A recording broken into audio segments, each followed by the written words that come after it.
Hey, it's me, Vicky Marie.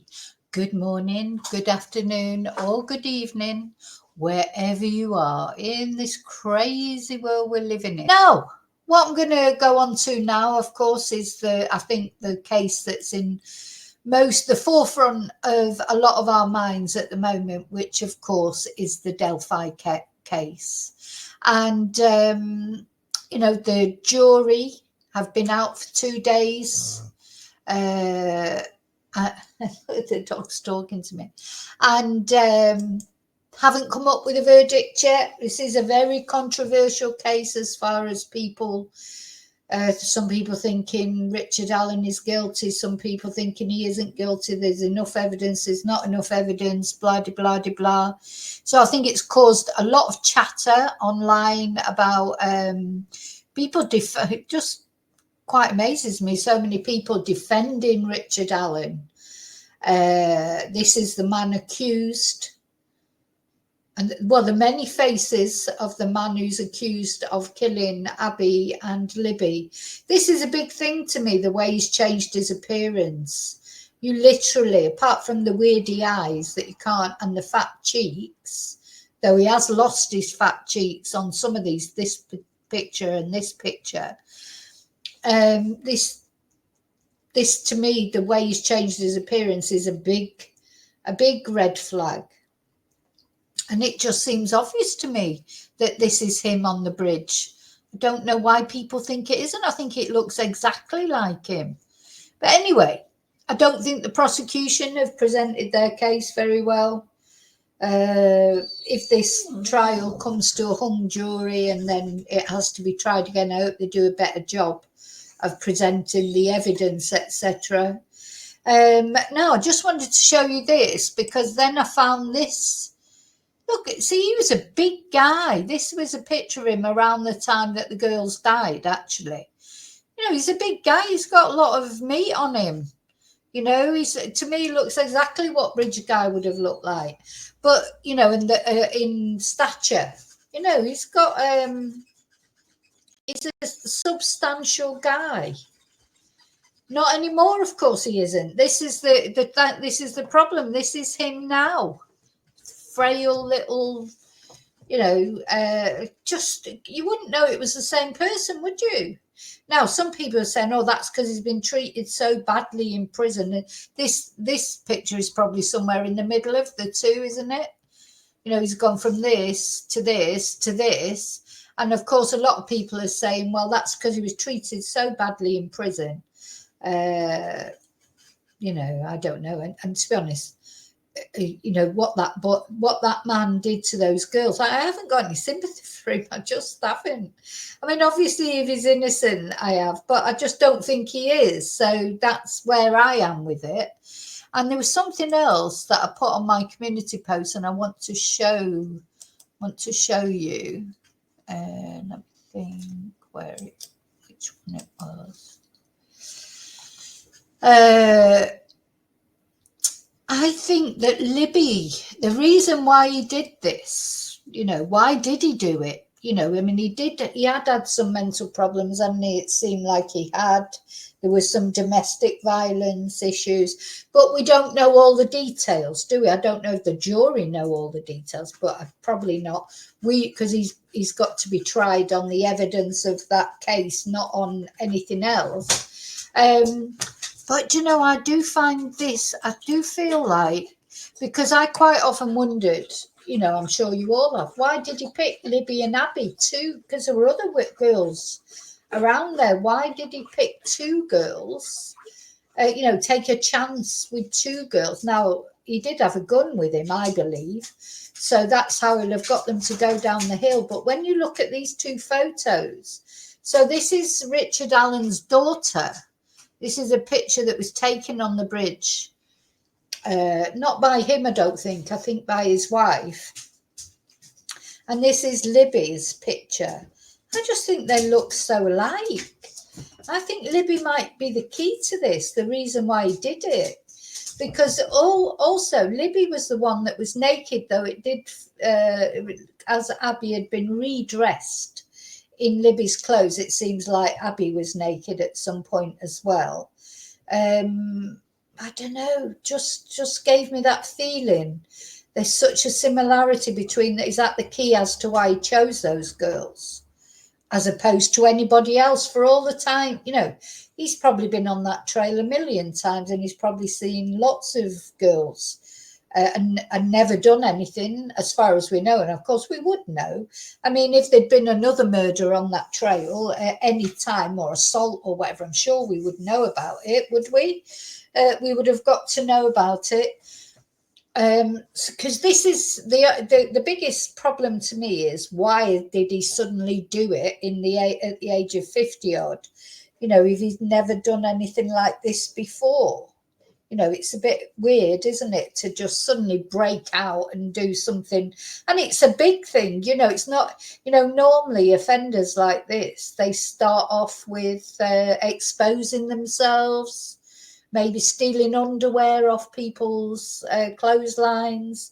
You know, they don't normally start off with slitting two girls' throats and, you know, a great big thing like that. There's normally an acceleration, isn't there? There's normally starts with more sort of innocuous things, if you like, though. People, this is why they always say nothing is innocuous. You know, if someone starts off flashing, exposing themselves, they're quite likely to build up then bit by bit, you know, so maybe start with stalking, then exposing themselves and stealing underwear or whatever, like that Colonel Williams breaking into women's houses and stealing their sex toys and things, you know, and then ending up in murder, etc. Where it feels like, unless there's things we don't know, if Richard Allen is guilty, he just went from, you know, nothing to, you know, slitting two girls' throats. You know, it's a big jump, isn't it? It's a big jump. And the other thing, though, is I think, well, if he didn't do it, who did do it? You know, I don't think, you know, anyway, I don't think it's been proven that anybody else. I think there's a reason the police have taken this far. I know other people have been investigated, but they haven't been brought to court because there wasn't evidence, I would imagine. Whereas with Richard, they felt there was evidence, with the bullet especially, that was there at the scene. The fact he admitted he was there and he was dressed in the same clothes as Bridge Guy, etc. You know, there are lots of reasons why the police have brought him as far as this, you know, so, but anyway, so the trial resumes. Sorry, not the trial, the hi Ninchi.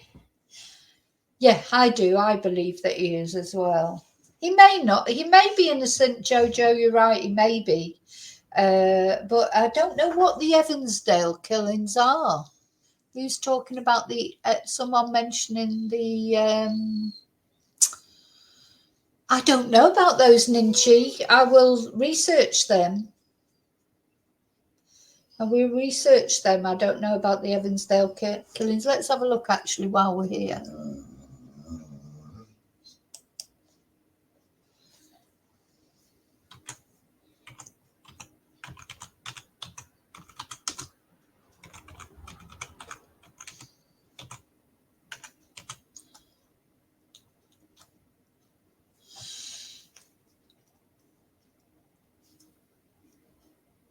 So this was in Iowa.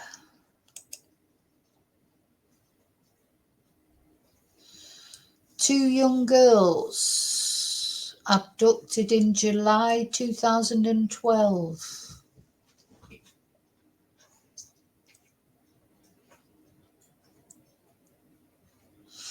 Oh, well, I will look into that. I will do a video on that because it looks it's interesting. How far away is Iowa from? Because he's always lived there, hasn't he? So he's lived in Delphi or around that area anyway, all his life. You know, he's Mr. Ordinary, isn't he? He's worked at Walmart and then he's worked at this CVS store. You know, he's known to people.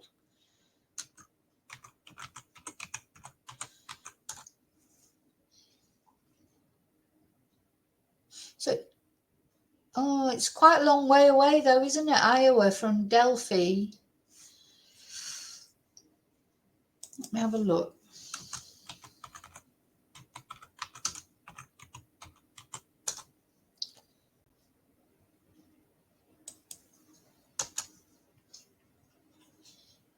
Oh, it takes me a little while to go. But I am going to look into that.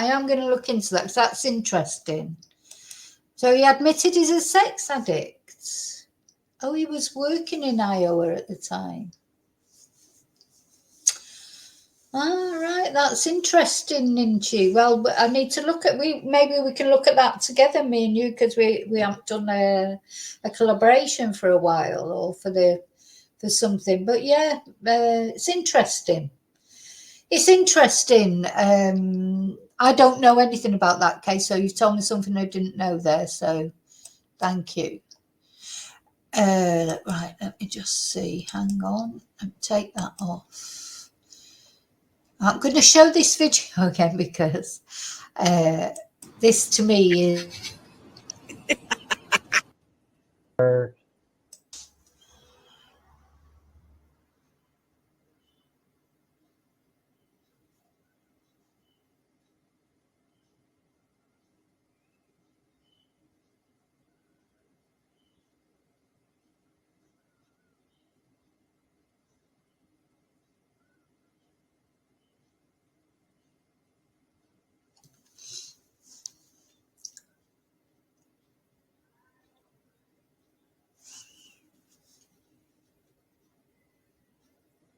He's looking at her.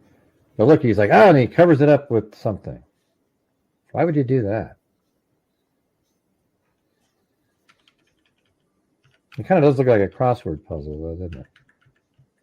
Or maybe underneath that was, maybe he had that on top of the pad and he pulls it out. You know, what's on that thing? That looks like an iPad there. You see that?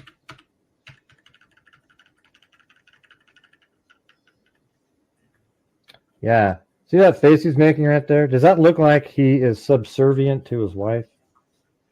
Hey, thank you. Tighten up. Hey, we're getting close. We're getting close.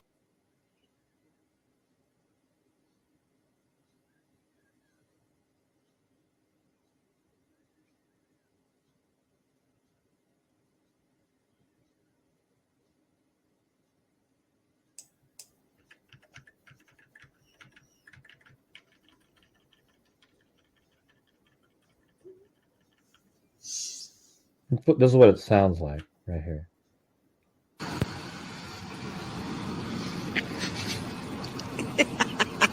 There's a wheelchair coming up. God, you know what? I wouldn't be surprised if she had something to do with his mental decline.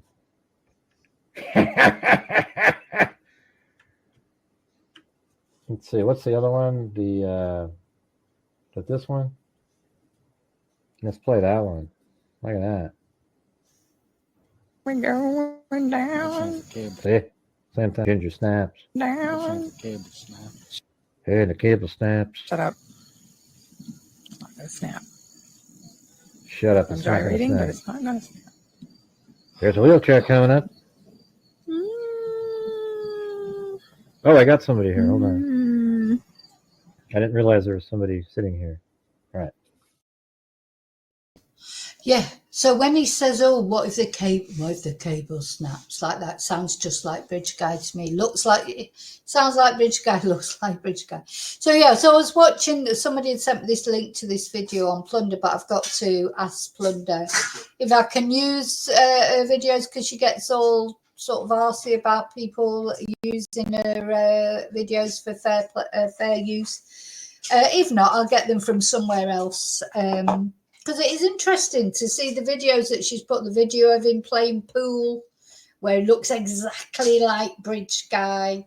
You know, I think there's no doubt, really. Even he's admitted that, more or less, that he's bridge guy by saying he was there and he had those clothes on and everything. But what he said was, when the police asked him, "Is that you in that photo?" he said, "Well, if one of the girls took it, no, it's not me." I mean, who says that? You know, somebody shows you a photo, it's either you or it isn't. Someone shows you a photo and says, "Is that you in that photo?" You either say, "Yes, that's me," or "No, that's not me." You don't say, "Well, if one of those girls took it, it's not me." You know, there's a lot of inconsistencies. The thing that's missing, of course, is the DNA. This is the thing that's missing. No DNA from anyone. Strange, isn't it? You know, in this day and age where they can get DNA off virtually anything, the smallest trace of DNA, hairs, what have you, for there to be nothing, and not only from Richard, but from anyone, is quite odd. But I do think that those girls were washed or cleaned or something. I don't know. I think he's DNA aware, this guy, because he started off saying to the police as well, "Oh, you're not going to find anything that will tie me to these murders." And why did he think that? You know, well, I suppose apart from the fact he might be innocent, but yeah, he was very cocksure, you know, but they did find the bullet. You know, what about the bullet? So anyway, as we've said, it's not, we've all got our views. You know, some people think he's innocent, some people think he isn't, some people don't know. You know, but only the people who've got the responsibility to decide one way or the other are the jury, of course. And it's the jury that will be back deliberating again later, you know. So, yeah. Honestly, Ninja, you probably could have got it for nothing. You would have just have to write to the... That's what peed me off a bit about Plunder when she was whinging a few months ago about people using her Stefan Stern's audio or whatever. You know, it's not hers for a start. It's not hers. She hadn't bought it because I got that very same audio. You just send off it, they send it you, they don't charge you for it. So, you know, I don't like that when people are lying about paying money for things that they haven't paid money for, and make it, you know, and then creating a big drama about it. You know, whereas I've found with other channels, even big channels, it's nice when big channels are great, you know, they're sort of, you know, because I won't show anything unless I've actually written some and got written permission, because I don't want any copyright strikes. And if I can't get written permission, then I don't bother doing it. And I like it in writing, because I don't want them then turn around later and saying, no, I never gave you permission to use that. But yeah, I went off Plunder then. So to be honest, I haven't watched her since, until this person sent me a link to the video, which is what? You can't, what, Ninja? You can't email. Well, I'm not in Florida though, am I? Well, put it this way, if there's anything you want, just let me know and I'll send it. I'll just send it. You know,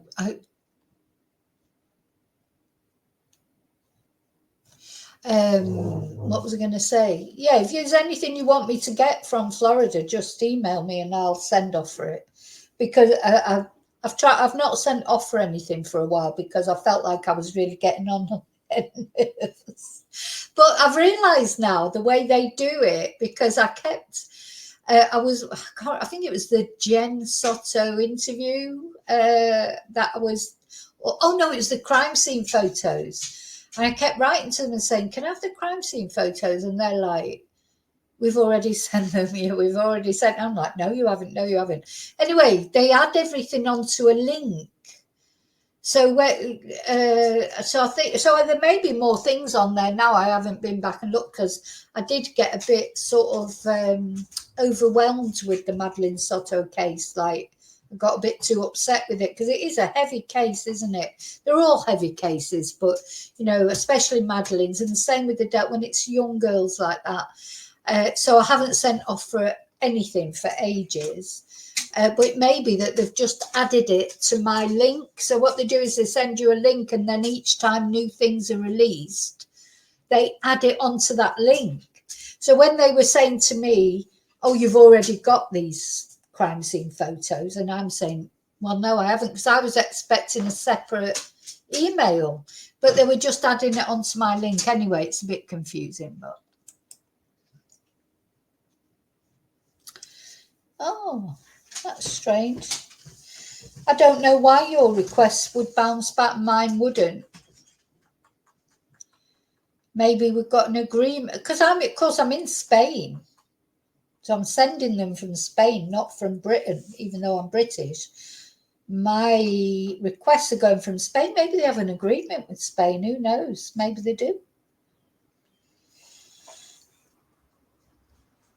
Yeah, I did a video about Mr. Cruel. He was never caught, was he? Mr. Cruel's not been caught.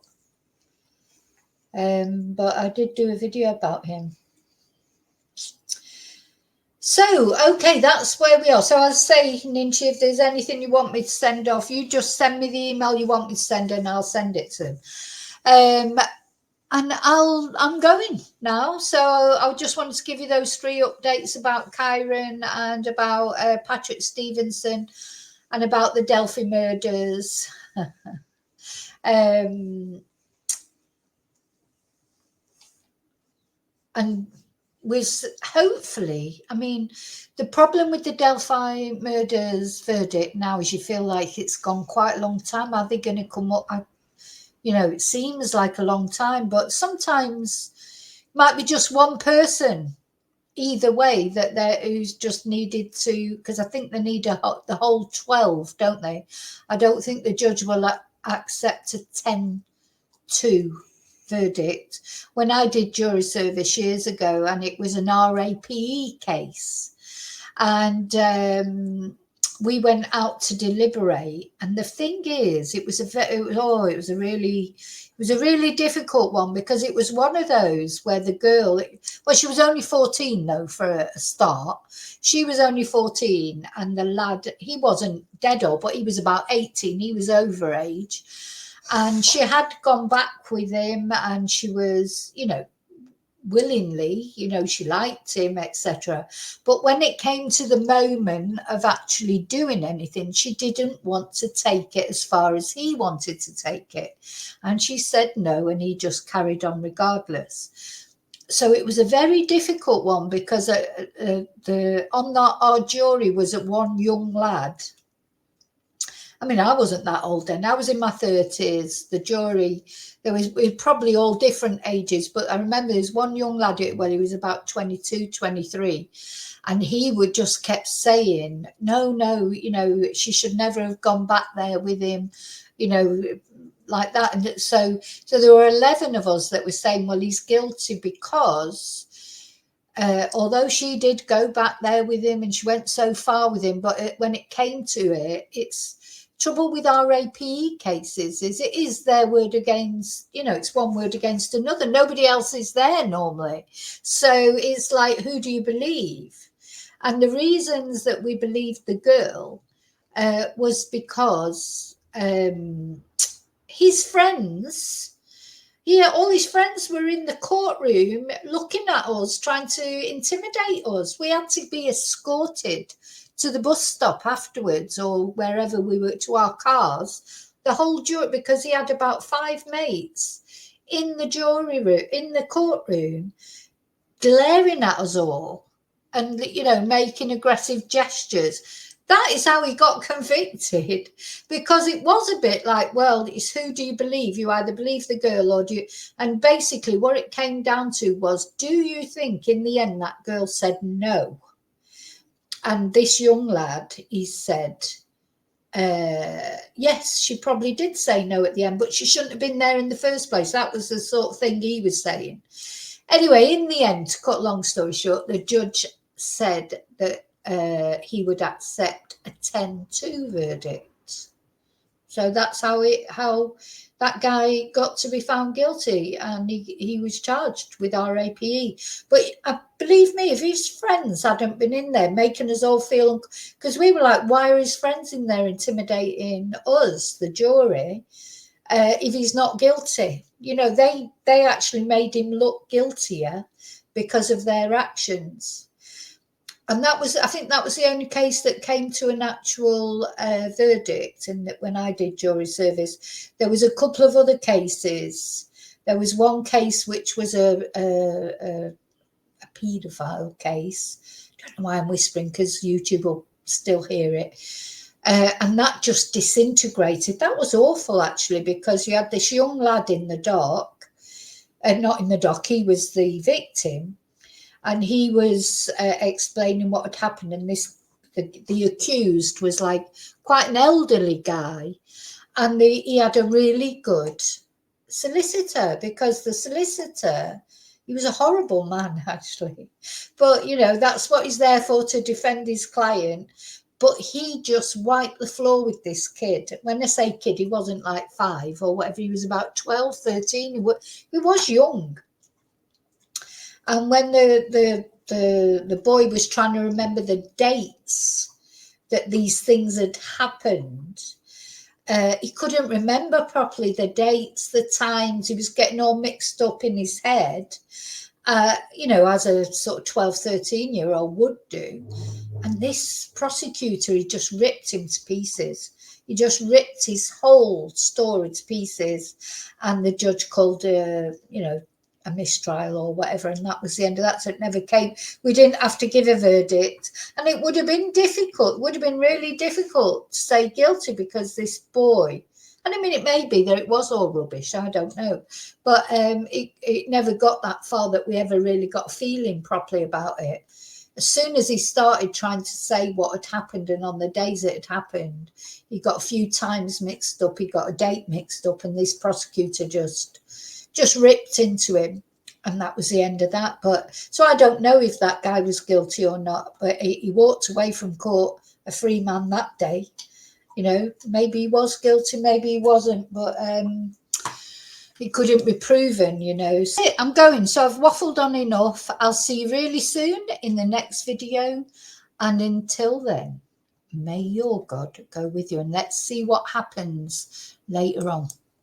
Bye. Oh, sorry, hang on.